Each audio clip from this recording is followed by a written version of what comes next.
Hello everyone, आज है 15 जनवरी और आज इस वीडियो में हम बात करने जा रहे हैं आईआरएफसी के बारे में। और आज इसके बारे में बात करना बनता है क्योंकि भाई साहब बेहतरीन तेजी दिखाई है इसने।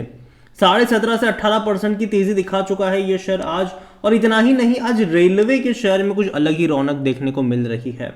आईआरएफसी में तकरीबन 18% की तेजी है। आरवीएनएल भी 11% की तेजी दिखा रहा है। हालांकि ये तेजी और ज्यादा थी, यहाँ पर तकरीबन 13% की तेजी थी यहाँ पर, लेकिन फिर भी भाई साहब बेहतरीन तेजी यहां पर भी है। पिछले एक महीने में आरवीएनएल देखा जाए तो 23% दौड़ चुका है और एक हफ्ते में ही अगर देखा जाए तो ये 23% दौड़ चुका है। इरकॉन भी अगर आप देखोगे तो आज 5.5% की तेजी इरकॉन में भी देखने को मिल रही है। बात करेंगे उसके बारे में, लेकिन उससे पहले अगर आपने अभी तक चैनल को सब्सक्राइब नहीं किया तो प्लीज अभी इसे सब्सक्राइब कर लीजिए, क्योंकि आगे भी बहुत सारे वीडियोस हैं जो आपको काफी ज्यादा हेल्प करेंगे। तो यहाँ पर आईआरएफसी देखा जाए तो 133 रुपए का शेयर है और देखिए एक महीने में 40% से भी ज़्यादा की तेज़ी है। और एक्चुअली में ये जो तेज़ी है, जो एक आप कह सकते हैं कि जो देखने को मिल रही है, वो पिछले एक हफ्ते में आई है। पिछले एक हफ्ते में 35% की रफ्तार ये दिखा चुका है। आज कुछ अलग ही मूड में रहा ये। और अभी जो रेलवे में तेज़ी बन रही है उसकी सबसे बड़ी वजह है भैया अयोध्या में जो राम मंदिर का इनॉग्रेशन है वही है। रीज़न ये है कि 1000 से भी ज़्यादा नई ट्रेनें शुरू होने वाली है उस रूट पर।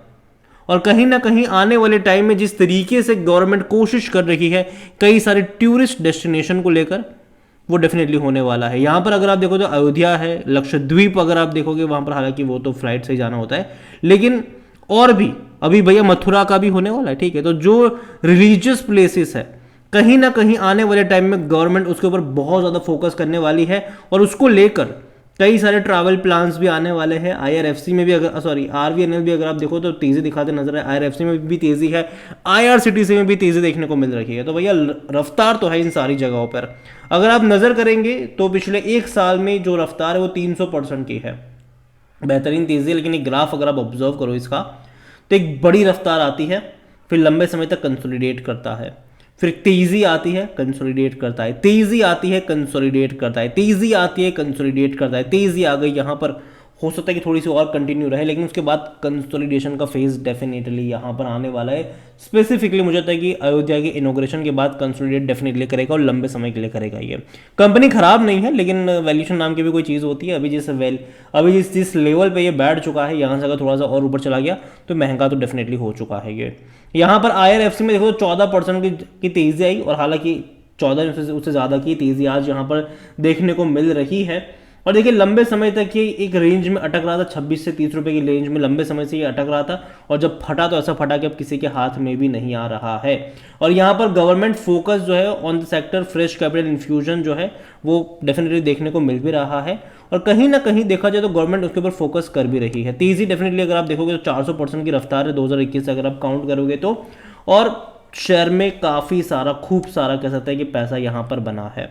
आज देखिए यहाँ पर government has declared a fresh investment of around 7 lakh crore for the development of rail infrastructure which is expected to benefit PSU such IRFC.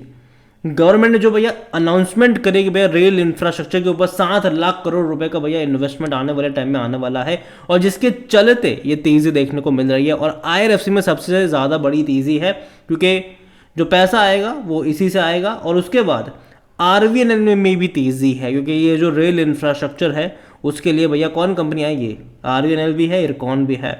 तो यही वजह कि इन दोनों में भी तेजी साथ में देखने को मिल रही है, और देखा जाए तो चीज़ें बेहतर है, कोई ख़राब चीज़ नहीं है यहाँ पर। अगर आप देखोगे तो डेली चार्ट बुलिश वाला नजर आ रहा है। Investor should buy hold agreement in the stock such expected upside 123 से 130 रुपए के आसपास होगा, लेकिन अगेन डाउन साइड में जो सपोर्ट है वो 108 से 103 रुपए के आसपास का भी देखने को मिल रहा है। अभी गवर्नमेंट के पास तकरीबन 86% के आसपास की होल्डिंग है, जो कि आने वाले टाइम में डेफिनेटली गवर्नमेंट अपनी होल्डिंग को 75% तक लेकर आने वाले हैं।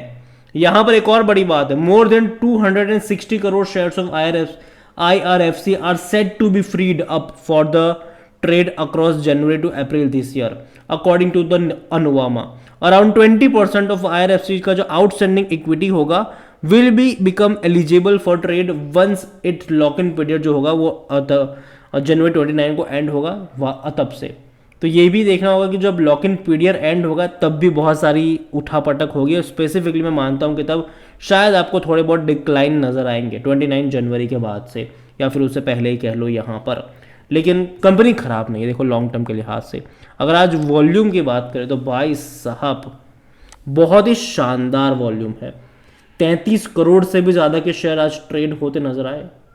तो बड़ी क्वांटिटी में शेयर ट्रेड तो यहाँ पर हो ही रहे। According to Moneycontrol user 77% लोग कह रहे खरीदारी करो, 15% लोग कह रहे बेचो और बेचो, और 8% लोग कह रहे होल्ड करो। कंपनी डिविडेंड भी अच्छा पे कर रही है, इस साल भी 2 बार पे करा है, 70 पैसा 80 पैसा। और आपको बता दें कि साल अगर हम शुरुआत में देखें तो ये शेयर 70 रुपये के आसपास ट्रेड कर रहा था, ठीक है। तेज़ी आप अभी देख रहे हो यहाँ पर, इवन उससे नीचे भी था। यहाँ पर अगर आप देखोगे इनके रिजल्ट्स के बारे में तो देखो अभी तक कोई डेट सामने नहीं आई कि कब नतीजे आएंगे, लेकिन डेफिनेटली बहुत जल्दी कोई डेट सामने आ जाएगी। और देखो मैं अच्छे रिजल्ट्स की उम्मीद तो कर रहा हूँ इससे, क्योंकि अगर आप इनके रेवेन्यू देखो तो साल दर साल बढ़े, इनके प्रॉफिट अगर आप देखोगे तो वो भी अच्छे प्रॉफिट्स है यहाँ पर, साल दर साल वो भी बढ़ते नजर आए हैं। क्वार्टरली नंबर भी काफ़ी अच्छे इनके देखने को मिल रहे हैं, लगातार इनके रेवेन्यू में तेज़ी है। और जिस तरीके से गवर्नमेंट रेलवे के लिए काफ़ी ज़्यादा फोकस कर रही है, इंफ्रा के लेकर मतलब के लेकर फोकस कर रही है, कहीं ना कहीं ये कंपनी उसके चलते बेनिफिशियरी है। लेकिन अगेन मैं जैसे कि मैंने कहा कि वैल्यूएशन नाम की भी कोई चीज़ होती है। अगर आप इसका पी रेशो देखोगे तो वो 24 का है, लेकिन आज की तेज़ी के बाद देखोगे तो भैया ये और ज़्यादा बड़ा नजर आएगा। सेक्टर पी 19 का है, महंगा डेफिनेटली हो चुका है ये, लेकिन फिर भी अगेन मैं कहूँगा कि एक बज़ क्रिएट हो रहा है, राम मंदिर के अराउंड एक बज़ क्रिएट हो रहा है, तो तब तक तेज़ी रहेगी यहाँ पर। लेकिन उसके बाद मुझे लगता है कि डिक्लाइन शुरू होगा, और खास करके 29 जनवरी से एक डिक्लाइन फेज़ यहाँ पर ज़रूर आएगा। कंपनी ख़राब नहीं है, लेकिन वो एक कंसोलिडेशन वाला फेज़ होगा यहाँ पर। अगर आप इनके शेयर होल्डिंग को लेकर देखा जाए तो प्रमोटर के पास 86.36% की होल्डिंग है। प्रमोटर कौन है? गवर्नमेंट। यहाँ पर गवर्नमेंट अपनी होल्डिंग को आने वाले टाइम में थोड़ी बहुत कम ज़रूर करेंगे यहाँ पर, क्योंकि गवर्नमेंट ओएफएस लेकर आएगी। रेल विकास निगम में आ चुका है, इरकॉन में आ चुका है, यहाँ पर नहीं आया है। तो यहाँ पर डेफिनेटली एक्सपेक्टेड है कि वो ओएफएस आएगा, और जो शेयर में तेज़ी आ रही है उसका फ़ायदा गवर्नमेंट को बहुत ज़्यादा होने वाला है। उससे पहले इस तरीके की न्यूज़ भी पंप अप करी जाती है गवर्नमेंट की तरफ से भी कि क्या हम ये करने वाले, ये बेनिफिशियरी होगा, ताकि भैया उनको भी ज़्यादा पैसा मिले ओएफएस के ज़रिए। यहाँ पर म्यूचुअल फंड के पास 0.50% का स्टेक है, 1.13% डोमेस्टिक के पास है, 1.30% एफआईएस लेकर बैठे हैं। यहाँ पर रिटेल और अदरक मिलाकर 10.87% की होल्डिंग है। देखिए ओवरऑल अगर मैं बात करने जाऊँ तो कंपनी खराब नहीं है, शानदार कंपनी। और ऐसा नहीं है कि मैं अब जाके आपको बोल रहा हूँ ये सारी चीज़। अगर आप चैनल को रेगुलर फॉलो करते हो तो भाई साहब मैं लंबे समय से कह रहा हूँ कि यार खरीदो और भूल जाओ इसको, पैनिक करने की ज़रूरत नहीं है। देखिए 30 रुपये का शेयर था, 27 रुपये का शेयर था, आज ये 133 पे जा चुका है। तो तेज़ी तो यहाँ पर शानदार आई है, उसमें कोई शक की बात नहीं है। और यहाँ पर लॉन्ग टर्म का आउटलुक मुझे इसका अभी भी अच्छा लगता है। अगर आपके पास है तो लॉन्ग टर्म के लिए आप इसको कंटिन्यू कर सकते हो। लेकिन अगेन मैं कहूँगा कि थोड़े बहुत टर्बुलेंस बीच बीच में आएंगे बड़ी रफ्तार के बाद, क्योंकि इससे पहले भी अगर आप देखोगे तो 45 रुपीज़ से जब ये आपको 85 तक गया था, बाद में गिरावट के साथ ही 70 पर भी आया था, 70 तक भी आया था, लेकिन बाद में फिर से अटेम्प्ट करा, तेज़ी दिखाई। तो अगर यहाँ से थोड़ा बहुत करेक्शन दिखाएगा अभी तो भी बाइंग के मौके बनेंगे, बाय एंड डिप्स के मौके बनेंगे लॉन्ग टर्म का जिनका आउटलुक है। और अगेन जब लॉक इन पीरियड एंड होगा 29 को तो कहीं ना कहीं थोड़े बहुत टर्बुलेंस यहाँ पर ज़रूर आएंगे, लेकिन मुझे लगता है कि वो बाइंग अपॉर्चुनिटी में ही कन्वर्ट होगा यहाँ पर। तो है तो रखे रहो जहाँ तक बात है। फ्रेश बाइंग की जहाँ तक बात है, बाय ऑन डिप्स के मौके आपको यहाँ पर ढूंढने चाहिए, चाहे वो RFC हो, RVNL हो या फिर इरकॉन हो। कंपनियाँ बुरी नहीं हैं। और जिस तरीके से गवर्नमेंट रेलवे के ट्रांसफॉर्मेशन के पीछे पड़ी है, अभी भी रेलवे में बहुत कुछ करना बाकी है, और जिसका कहीं ना कहीं जो फायदा है वो इन कंपनियों को डेफिनेटली होगा। लेकिन अगेन मैं कहूँगा कि बाय ऑन डिप्स का ही मौका होना चाहिए, और किसी भी एक लेवल पे बहुत सारे नहीं। बाकी मर्जी आपकी। वीडियो को यहीं पे एंड करता हूँ। पसंद आया हो तो लाइक करो, शेयर करो, चैनल अगर पहले बार है तो प्लीज़ सब्सक्राइब करें। और IRFC, RVNL या और इरकॉन, इनमें से कौन सी कंपनी आपको पसंद है या फिर आपके पोर्टफोलियो में है, वो भी आप मुझे कमेंट में लिख के बता सकते हैं। Thank you.